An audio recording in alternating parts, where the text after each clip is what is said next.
I'm delighted to be participating in the No Hate, No Fear campaign here in Strasbourg.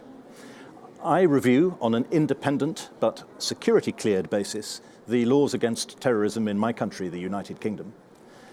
And I conclude really two things. First, we need very strong laws against terrorism, because if we have strong laws, we have reassurance, and we do not have the division between us that is caused by terrorist acts and that the terrorists want to achieve.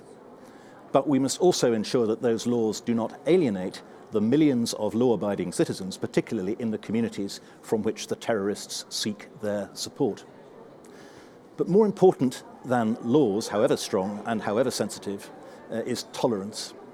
And a great question for our times, it seems to me, is what must we tolerate and what must we not tolerate? Three principles, if I may, all drawn from the human rights law that has been shaped with such distinction in this city of human rights over the past 60 years. First, we need to know when to set limits. We learn that just as a Christian cannot require his child to be beaten in school, so a Muslim or a party that stands for the introduction of Sharia law may not be allowed to place the law of God above the law of the state. Secondly, we need to enforce the laws that we have. We must always, of course, be careful to watch for discrimination. That is certainly a problem, I suspect, in all of our countries.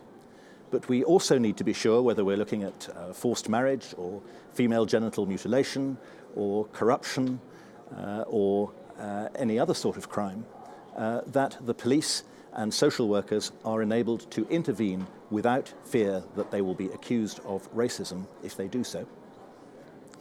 And I think the third thing that we need to help us decide what to tolerate, what not to tolerate, is some humility.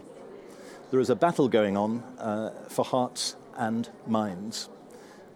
We can participate in that battle, but we must have the humility to recognize that we cannot direct it.